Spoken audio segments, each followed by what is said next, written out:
저는 오늘 자식에게 돈 이야기를 꺼내려다가 처음으로 이런 생각을 했습니다. 내가 죽어야 이 아이가 내 형편을 알게 되는 걸까? 휴대폰 화면에는 자식 이름이 떠 있었습니다. 전화번호는 이미 눌러져 있었습니다. 통화 버튼만 누르면 되는 일이었습니다. 그런데 손가락이 굳어버렸습니다. 돈이 없다는 말보다 더 무서운 말이 있었습니다.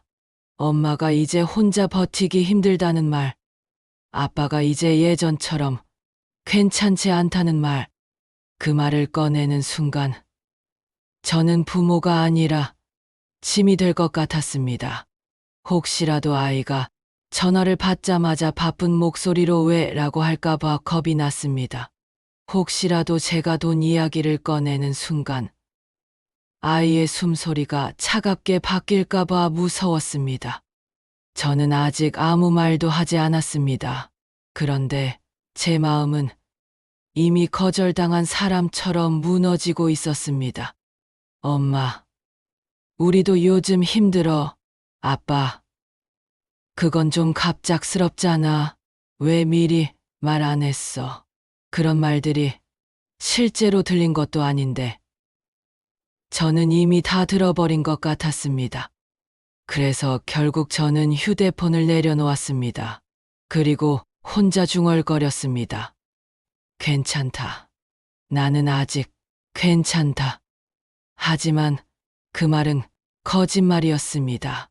저는 괜찮지 않았습니다. 정말 힘든 건 돈이 없다는 사실이 아니었습니다. 돈 이야기를 꺼내는 순간 내가 자식에게 부담스러운 부모가 될까봐 두려운 마음이었습니다. 젊었을 때 저는 이런 날이 올 줄 몰랐습니다. 내가 자식 앞에서 생활비를 계산하고 병원비를 걱정하고 한 달 카드 값을 보며 한숨 쉬는 날이 올 줄은 정말 몰랐습니다. 그때는 돈이 부족해도 어떻게든 벌 수 있다고 생각했습니다. 하루 10시간을 일해도 괜찮았습니다. 허리가 아파도 참고 몸살이 나도 약국 감기약 하나로 버텼습니다. 제 머릿속에는 늘 한 가지 생각뿐이었습니다. 우리 아이만은 부족하게 키우지 말자. 나는 낡은 옷을 입어도 괜찮았습니다. 나는 맛있는 것을 안 먹어도 괜찮았습니다. 그 돈으로 아이 학원비를 냈고 등록금을 냈고 새 운동화를 사줬습니다. 아이에게는 늘 말했습니다. 엄마 아빠는 괜찮아. 그 말은 습관처럼 입에 붙었습니다. 괜찮지 않아도 괜찮다고 했습니다. 그렇게 20년, 30년을 살다 보니 정말 무서운 일이 생겼습니다. 이제는 괜찮지 않은데도 괜찮다고 말하는 사람이 되어버린 것입니다. 얼마 전 일이었습니다. 아침에 눈을 떴는데 휴대폰에 카드 결제 문자가 와 있었습니다. 병원비 87,000원, 약값 32,000원, 관리비 21만 6천원, 보험료 18만 원, 통신비 2만 9천원. 장을 본 것도 아닌데 돈은 조용히 빠져나가고 있었습니다. 저는 그 숫자들을 한참 바라봤습니다. 이번 달 연금이 들어오면 남는 돈이 얼마지? 다음 주에 또 병원 가야 하는데 괜찮을까? 손주 생일이 다음 달인데 그냥 모른 척할 수는 없겠지. 그러다 문득 웃음이 났습니다. 웃음이라기보다는 허탈함이었습니다. 나이가 든다는 건 몸만 약해지는 게 아니었습니다. 돈을 쓰는 일에도 점점 겁이 많아지는 것이었습니다. 젊을 때는 10,000원 한 장을 써도 다시 벌면 된다고 생각했습니다. 그런데 지금은 10,000원을 쓸 때마다 생각합니다. 이 돈이 나중에 병원비가 되면 어쩌지? 이 돈을 아껴야 겨울 난방비를 낼 수 있지 않을까. 이런 생각을 하는 제 자신이 참 초라했습니다. 하지만 더 초라한 순간은 따로 있었습니다. 자식에게 말하고 싶어지는 순간이었습니다. 요즘 생활비가 조금 빠듯하다. 병원비가 생각보다 많이 나온다. 혹시 다음 달에 조금만 도와줄 수 있겠니? 이 말을 머릿속으로 수십 번 연습합니다. 그러다가 입 밖으로 나온 말은 늘 똑같습니다. 밥은 먹었니? 애들은 잘 있니? 날 추우니까 옷 따뜻하게 입어라.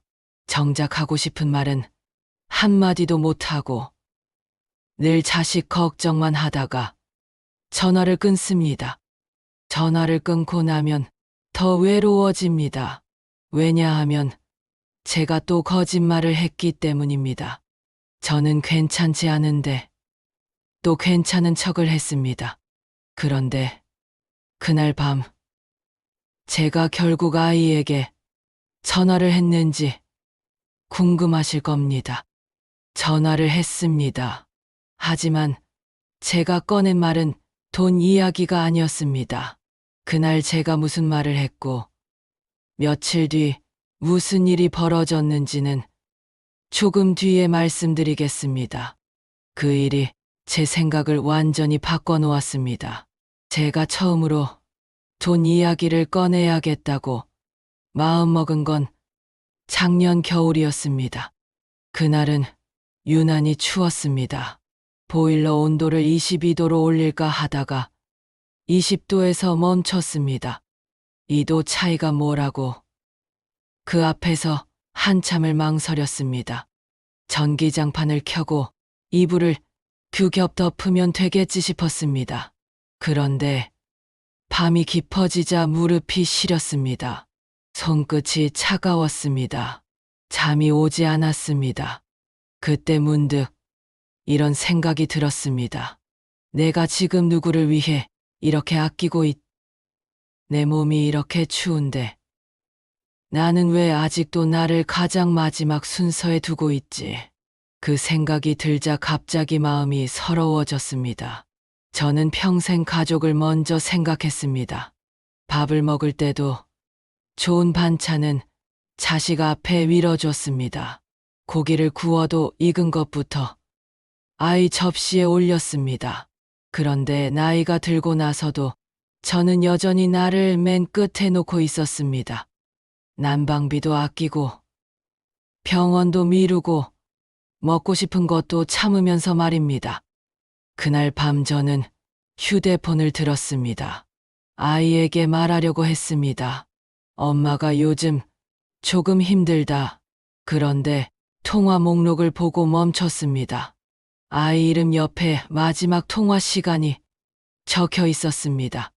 3주 전, 갑자기 마음이 식었습니다. 3주 동안 아이가 바빴겠지. 회사 일이 많았겠지. 아이 키우느라 정신없었겠지.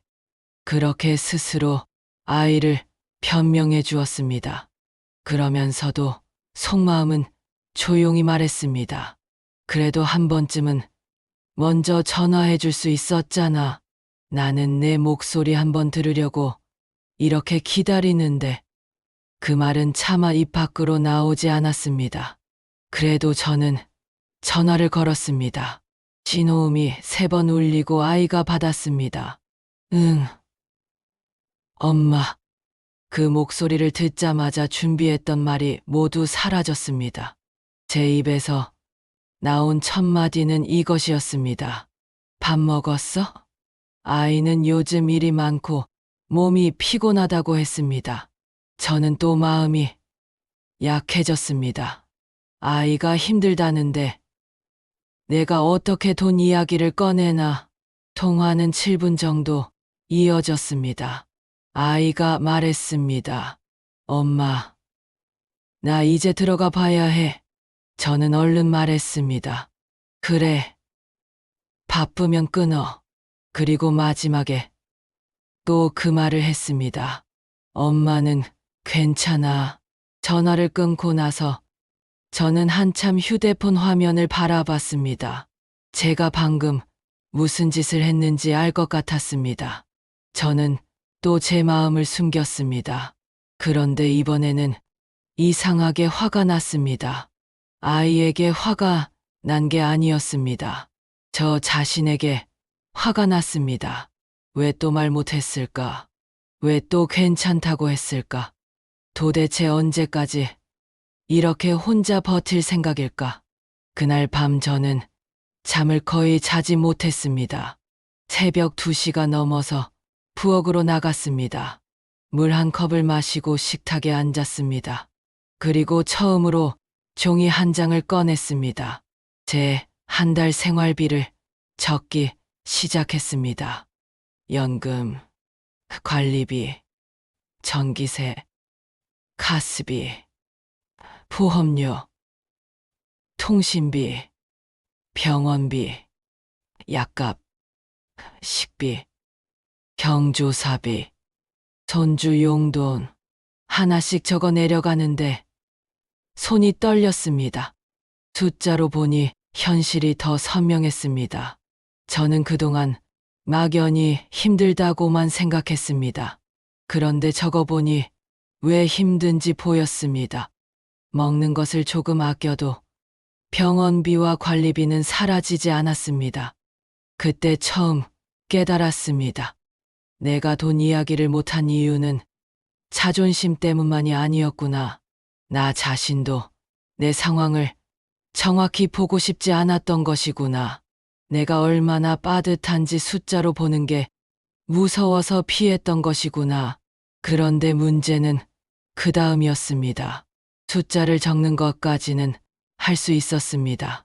하지만 그 종이를 들고 아이 앞에 앉는 일은 또 다른 문제였습니다.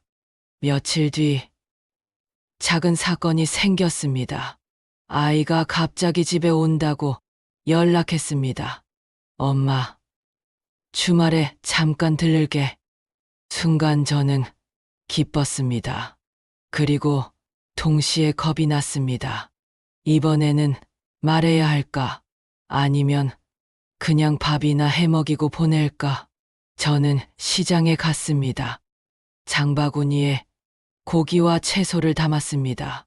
계산대 앞에서 금액을 보고 잠깐 멈칫했습니다. 98,500원. 평소 같으면 장을 그렇게 많이 보지 않았을 겁니다. 하지만 자식이 온다는데 어떻게 대충 먹입니까? 저는 불고기를 재우고 된장찌개를 끓였습니다. 반찬통을 꺼내며 속으로 생각했습니다. 오늘은 말하자. 당장 돈을 달라는 게 아니고 그냥 내 상황을 알아달라고 말하자. 그런데 아이가 문을 열고 들어온 순간 저는 또 흔들렸습니다. 아이 얼굴이 피곤해 보였습니다. 눈밑이 어두웠고 어깨가 축 처져 있었습니다. 우리 아이도 사는 게 만만치 않구나. 이런 얼굴을 하고 있는데 내가 무슨 말을 하나. 밥을 먹는 동안 아이는 회사 이야기를 했습니다. 대출 이야기도 잠깐 했습니다. 아이 교육비가 많이 든다는 말도 했습니다. 저는 고개를 끄덕였습니다.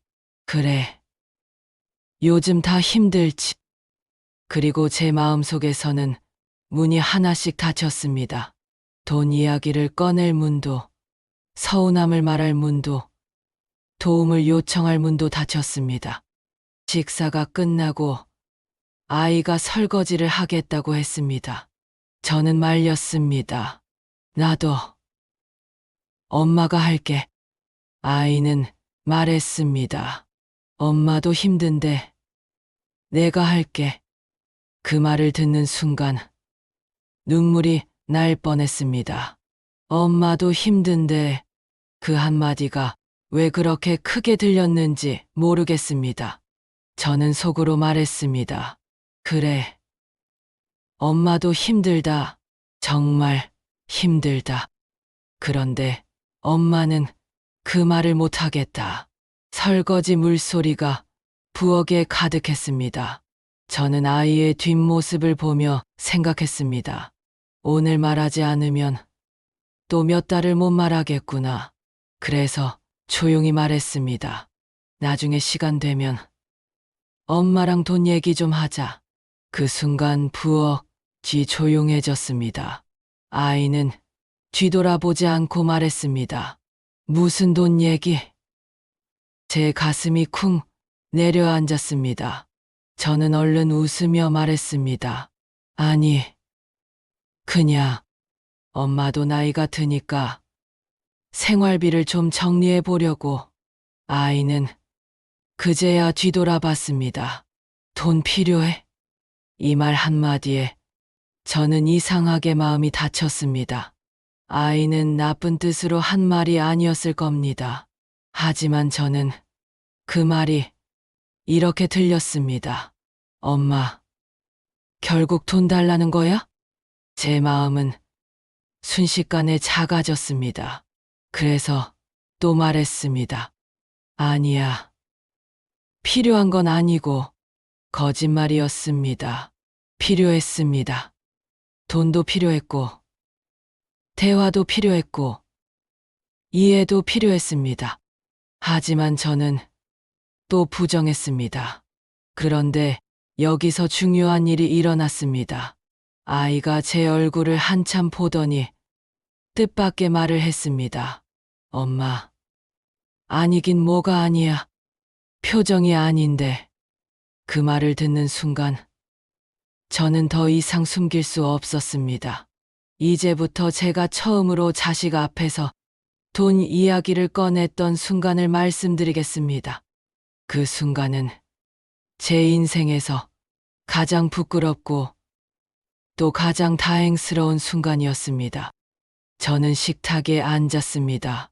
아이는 제 맞은편에 앉았습니다.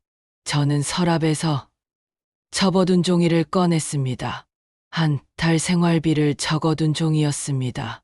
그 종이를 꺼내는 순간 마치 성적표를 보여주는 아이가 된 것 같았습니다. 연금 얼마, 관리비 얼마, 보험료 얼마, 병원비 얼마, 식비 얼마. 저는 말했습니다. 엄마가 돈을 헤프게 쓰는 건 아닌데 생각보다 남는 돈이 별로 없더라. 아이는 아무 말 없이 종이를 봤습니다. 그 침묵이 길게 느껴졌습니다. 저는 괜히 덧붙였습니다. 너한테 당장 돈 달라는 말은 아니야. 그냥 엄마가 앞으로 어떻게 해야 할지 같이 생각해보고 싶어서. 엄마가 나중에 갑자기 아프거나 돈이 부족해지면 너도 당황할까봐. 말을 하다 보니 목이 메었습니다. 저는 울지 않으려고 입술을 깨물었습니다. 그때 아이가 말했습니다. 엄마, 왜 이제 말했어? 저는 바로 대답하지 못했습니다. 왜 이제 말했을까? 사실은 알았습니다. 부담 주기 싫어서, 실망시키기 싫어서, 나를 약하게 보이기 싫어서, 괜찮은 엄마로 남고 싶어서. 저는 천천히 말했습니다. 내가 힘들까봐. 아이는 고개를 숙였습니다. 그리고 한참 뒤에 말했습니다. 엄마, 나도 힘들긴 해. 그 말에 심장이 철렁했습니다. 역시 말하지 말 걸 그랬나. 내가 괜히 아이에게 짐을 얹었나. 그런데 아이의 다음 말이 저를 울렸습니다. 근데 엄마가 혼자 힘든 건 더 싫어. 그때 처음 알았습니다. 내가 자식에게 바랐던 건 큰 돈이 아니었습니다. 제가 정말 듣고 싶었던 말은 이것이었습니다. 혼자 힘들지 마. 그 한마디였습니다. 돈을 못 받는 것이 무서운 게 아니었습니다. 자식에게 부담스러운 존재로 느껴지는 것이 무서웠던 것입니다. 그리고 그날 저는 알았습니다.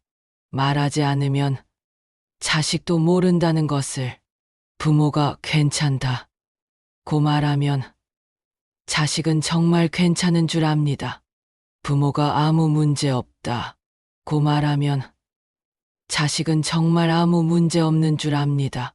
부모는 속으로 서운해합니다. 어떻게 그걸 몰라주니? 하지만 자식 입장에서는 모를 수밖에 없습니다. 부모가 평생 숨겨왔기 때문입니다. 그날 우리는 1시간 정도 이야기를 나눴습니다. 처음에는 돈 이야기였지만 나중에는 마음 이야기였습니다. 아이는 말했습니다. 엄마 상황을 알아야 나도 준비를 하지. 갑자기 큰일 생기면 그때가 더 힘들어. 그 말이 맞았습니다. 저는 자식을 걱정해서 숨겼지만 더 큰 부담을 나중으로 미루고 있었던 것입니다. 그날 우리는 몇 가지를 정했습니다. 매달 생활비를 한 번씩 같이 점검하기로 했습니다. 병원비가 많이 나오면 숨기지 않기로 했습니다. 보험료와 통신비를 같이 확인하기로 했습니다. 큰 돈을 주거나 빌려줄 때는 먼저 상의하기로 했습니다. 그리고 제가 정말 힘들 때는 괜찮다 고 말하지 않기로 했습니다. 마지막 약속이 가장 어려웠습니다. 괜찮다고 말하지 않기. 평생 입에 붙은 말을 내려놓는 것이 쉽지 않았습니다. 하지만 그날 이후 저는 조금 달라졌습니다. 생활비가 갑자기 넉넉해진 것은 아니었습니다. 자식이 매달 큰 돈을 보내주게 된 것도 아니었습니다. 하지만 적어도 저는 더 이상 혼자 끙끙 앓지 않게 되었습니다. 그 차이가 생각보다 컸습니다. 돈보다 더 큰 것은 누군가 내 상황을 같이 알고 있다는 안도감이었습니다. 하지만 여기서 더 중요한 것이 하나 있습니다. 돈 이야기를 꺼내기 전에 부모가 반드시 지켜야 할 선이 있습니다. 그 선을 지키지 못하면 자식도 힘들어지고 부모도 더 아파집니다. 그 선은 바로 마지막 돈을 내어주지 않는 것입니다. 이 말이 차갑게 들릴 수 있습니다. 하지만 정말 중요합니다. 부모는 자식이 힘들다고 하면 마음이 약해집니다.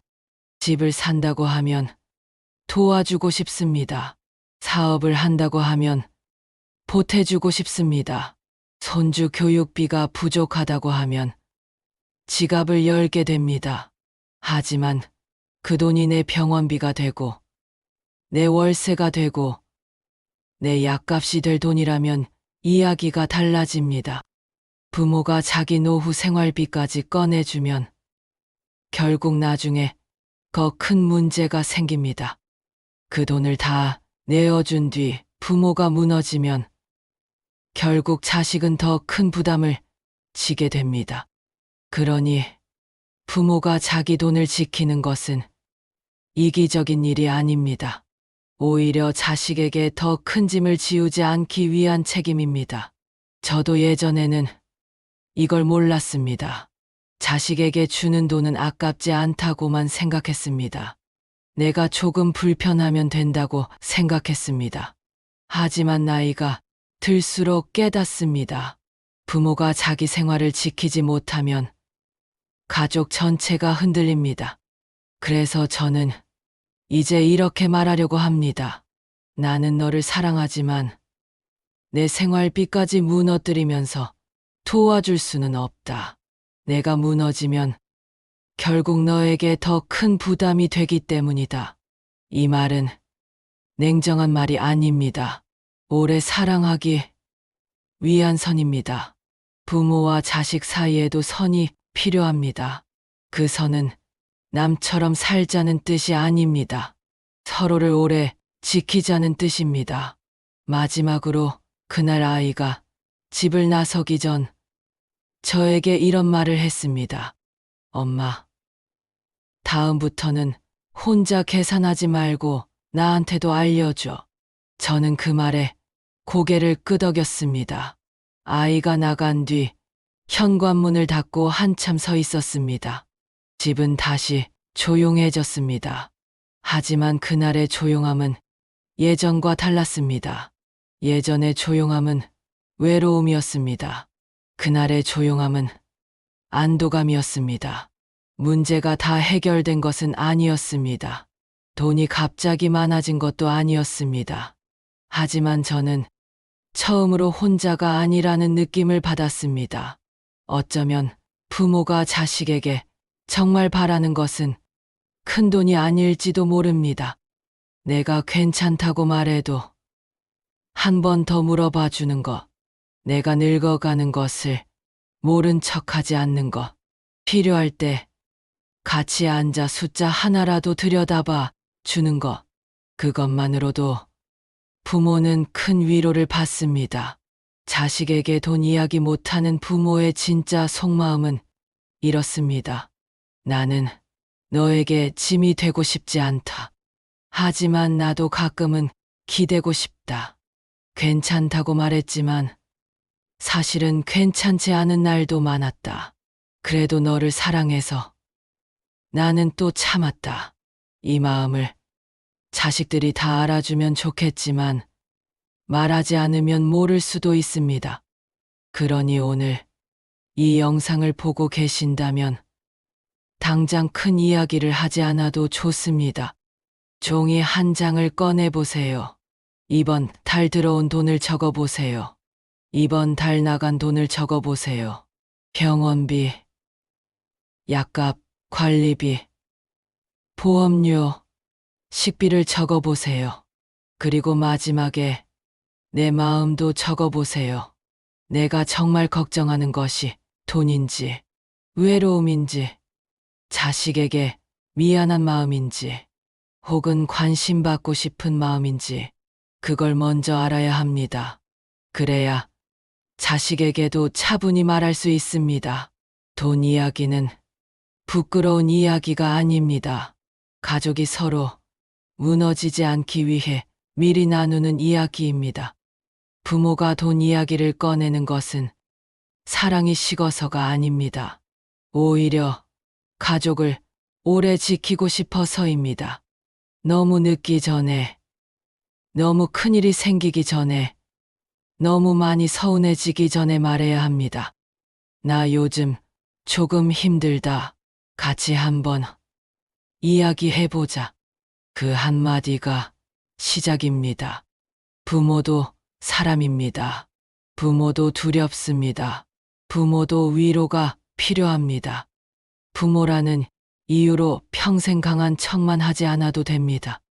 당신은 충분히 오래 버텨왔습니다. 이제는 혼자만 계산하지 마세요. 혼자만 걱정하지 마세요.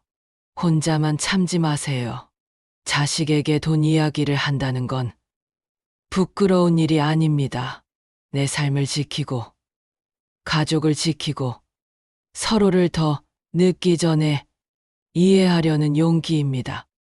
오늘 밤 마음속으로만 삼켰던 그 말을 한번 적어보세요. 그리고 언젠가 용기가 나는 날 아주 천천히 꺼내보세요. 나는 너에게 짐이 되고 싶지 않다. 하지만 나도 이제는 혼자 다 감당하기가 조금 힘들다. 우리 늦기 전에 같이 이야기해보자. 그 말이 부모의 진짜 속마음입니다. 그리고 그 말은 절대 부끄러운 말이 아닙니다. 오늘 이야기가 마음에 닿으셨다면 구독, 좋아요, 알림 설정 부탁드려요. 끝까지 들어주셔서 감사합니다.